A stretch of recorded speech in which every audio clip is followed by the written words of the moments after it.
Hello, നമുക്കിന്നൊരു അടിപൊളി chicken cooker biryani കണ്ടാലോ? ആദ്യം തന്നെ നമ്മളുടെ ആവശ്യത്തിനായിട്ടുള്ള സവാള എടുത്തിട്ട് നെയ്യും സസ്യണ്ണയും കൂടെ ചേർത്തിട്ട് അത്യാവശ്യം ഒന്ന് വഴറ്റിയെടുക്കാം. സവാളയൊക്കെ ഒന്ന് സെറ്റായതിനു ശേഷം നമുക്ക് നമ്മൾ എടുത്തു വെച്ചേക്കുന്ന ചിക്കൻ്റെ പീസസ് ഇട്ട് കൊടുക്കാം. ചിക്കൻ്റെ പീസസും കൂടി ഇട്ട് കൊടുത്തിട്ട് അത് രണ്ടും കൂടെ നന്നായിട്ടൊന്ന് യോജിപ്പിച്ചെടുക്കാം. അതിനുശേഷം പിന്നെ നമ്മൾ കുറച്ച് സവാള വറുത്ത് വെച്ചിട്ടുണ്ടായിരുന്നേ, നെയ്യും സസണയും കൂടി ഒഴിച്ച് അതിൽ വറുത്തെടുത്തതാണ്, അതും കൂടി ഇട്ട് കൊടുക്കാം. പിന്നെ ഇഞ്ചി വെളുത്തുള്ളി പേസ്റ്റ് അല്ല ചതച്ചതും കൂടി ഇട്ട് കൊടുക്കാം. പിന്നെ പച്ചമുളകും തക്കാളിയും കൂടെ നമുക്ക് ആഡ് ചെയ്ത് കൊടുക്കാം. അതിൻ്റെ മുകളിലേക്ക് നമുക്ക് കുറച്ച് കറിവേപ്പിലയും കൂടെ വിതറി കൊടുക്കാം. മല്ലിയിലയൊക്കെ വേണ്ടതായിരുന്നു, മല്ലിയില മെയിനായിരുന്നു. പക്ഷേങ്കിൽ മല്ലിയില ഞാൻ യൂസ് ചെയ്തില്ല, തൈരും വേണമായിരുന്നു, അതും ഞാൻ സ്കിപ്പ് ചെയ്ത് കളഞ്ഞിട്ടുണ്ട്. പക്ഷേ അത് രണ്ടും സ്കിപ്പാക്കിയെങ്കിലും ഇതിൻ്റെ ടേസ്റ്റിന് ഒരു കോംപ്രമൈസും ഇല്ലായിരുന്നേ. പിന്നീട് നമ്മൾ മസാലസൊക്കെ ആഡ് ചെയ്ത് കൊടുത്തു. മുളക് പൊടി, മല്ലിപ്പൊടിയാണ് ഏറ്റവും കൂടുതൽ വേണ്ടുന്നത്. പിന്നെ കുരുമുളക് പൊടി, വളരെ കുറച്ച് മഞ്ഞൾപ്പൊടി മതി. മഞ്ഞൾപ്പൊടി കൂടിയാൽ നമ്മളുടെ റൈസിന് മഞ്ഞ കളറായിപ്പോവും. നമ്മൾ ദമ്മ് പോലെയാണ് ഇത് ഉണ്ടാക്കിയെടുക്കുന്നത്, അതുകൊണ്ടാണ്. പിന്നെ ചിക്കൻ മസാലയും കൂടെ ആഡ് ചെയ്ത് കൊടുത്തു. ഗരം മസാലയും വേണ്ടുന്നതായിരുന്നു, പക്ഷേ എൻ്റെ കയ്യിൽ അത് ഇല്ലാതായിപ്പോയി. പിന്നീട് നമ്മൾ നേരത്തെ വറുത്ത് വെച്ച ഉള്ളിയുടെ ബാക്കിയും കൂടെ ഇട്ട് കൊടുത്തു.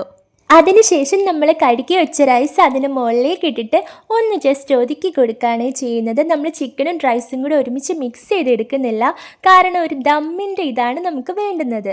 ഹൈ ഫ്ലെയിമിൽ 2 വിസിൽ അത്രയും മതിയാകും ഗൈസ്. ബിരിയാണിയുടെ കൂടെ കഴിക്കാനായിട്ടുള്ള സാലഡാണ്, വിനാഗിരിയൊക്കെ ഒഴിച്ചിട്ടുണ്ടായിരുന്നു. അങ്ങനെ 2 വിസിൽ അടിച്ചുകൊണ്ട് ഫൈനലി നമ്മളുടെ pressure cooker chicken dum biryani ready ആയിട്ടുണ്ട്. മുകളിൽ ഇടാൻ അലങ്കാര വസ്തുക്കളൊന്നും തന്നെ ഇല്ലായിരുന്നു ഗൈസ്. പിന്നെയും സവാള വറുക്കാൻ മടിയായതുകൊണ്ട് അതിനും പോയില്ല. പിന്നെ അണ്ടിപ്പരിപ്പ് മുന്തിരിയൊന്നും കയ്യിലില്ലായിരുന്നു കേട്ടോ. പക്ഷെ അതൊക്കെ ഇട്ടാലേ ദം ബിരിയാണി ആകൂ എന്നൊന്നുമില്ല. ദം ബിരിയാണിക്ക് വേണ്ടുന്നത് എന്താ? ദം ചെയ്ത ഫ്ലേവർ. നിങ്ങൾ പറഞ്ഞാൽ വിശ്വസിക്കുമെന്ന് എനിക്കറിയില്ല, എൻ്റെ ഈ ബിരിയാണിക്ക് അതാവോളം ഉണ്ടായിരുന്നു. നിങ്ങൾക്കിത് കാണുമ്പോൾ തന്നെ മനസ്സിലാവുന്നുണ്ടായിരിക്കുമല്ലോ, നല്ല അടിപൊളി ബിരിയാണി ആയിരുന്നു. റൈസൊക്കെ നല്ല പാകത്തിനായിരുന്നു വെന്തിട്ടുള്ളത്, ഒട്ടും കുഴഞ്ഞിട്ടില്ലായിരുന്നു. പിന്നെ ഏറ്റവും അടിക്ക് കിടന്ന ചിക്കൻ ഒന്ന് അടിക്ക് പിടിച്ചായിരുന്നു. പിന്നെ അതെന്താ പക്ഷേങ്കിൽ അതെനിക്ക് ഭയങ്കര ഇഷ്ടമാണ്. ഒരു സ്മോക്കി എഫക്റ്റ് ഫുൾ ബിരിയാണിക്ക് കൊടുക്കും. അതിൻ്റെ ടേസ്റ്റ് ഒന്ന് വേറെ തന്നെയാണ് ഗൈസ്. നിങ്ങൾ ആരെങ്കിലും കഴിച്ചിട്ടുണ്ടോ എന്ന് എനിക്കറിയില്ല, പക്ഷേങ്കിൽ അതിൻ്റെ ടേസ്റ്റ് എനിക്ക് ഭയങ്കര ഇഷ്ടമാണ്. ആ ചിക്കനും പിന്നെ ഒരു ഗ്രിൽഡ് ഫ്ലേവറിലൊക്കെ കിട്ടും, ഭയങ്കര ടേസ്റ്റാണ് ഗൈസ്. അത് പറയുമ്പോൾ അടിക്ക് പിടിച്ചു എന്നൊക്കെ പറയാം, പക്ഷേങ്കിൽ അതിൻ്റെ ടേസ്റ്റ് ഒന്ന് വേറെ ലെവലാണേ. ബിരിയാണിയൊക്കെ കഴിച്ചു കഴിഞ്ഞിട്ട് ഞാൻ എൻ്റെ മിട്ടിമോനും പങ്കിമോക്കും ഒരു സാധനം കൊടുക്കാൻ പോവാണ്. അമ്മ ഒരു വശത്ത് അവർക്ക് കൊടുക്കാനായിട്ട് അവരുടെ ഫേവറേറ്റ് പ്ലാവിലൊക്കെ എടുക്കുന്നുണ്ട്.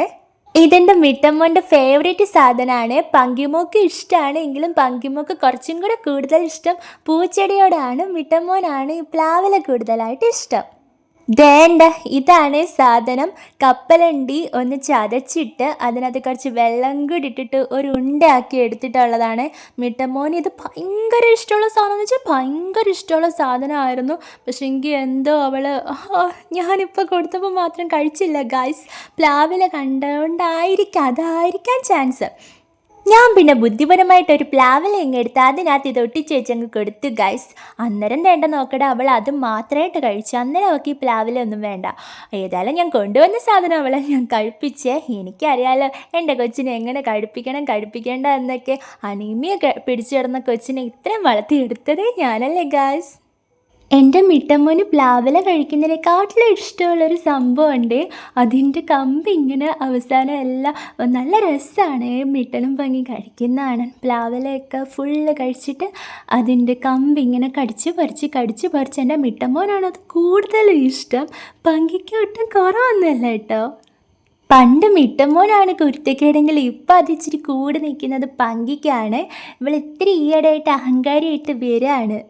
എൻ്റെ പൊന്നോ, ഇവളുടെ ഈ പീക്കിരി കൊമ്പുകളുണ്ടൊരു ഇടി കിട്ടിയാലുണ്ടോ സഹിക്കാൻ പറ്റത്തില്ല ഗായ്സ്. നമുക്കിങ്ങനെ വേദന ചെരിച്ച് അങ്ങോട്ട് കയറും. പ്രത്യേകിച്ച് നമ്മളുടെ തൊടയിലൊക്കെ കിട്ടണം, ഭയങ്കര വേദനയാണ്. മിട്ടമ്മോൻ്റെ വലിയ കൊമ്പുകൊണ്ട് ഇടിക്കുന്നതിനെക്കാട്ടിലും വേദനയാണ് ചില സമയത്ത് ഇവളുടെ പീക്കിരി കുരുട്ട് കൊമ്പും കൊണ്ട് ഇടിക്കുമ്പോൾ.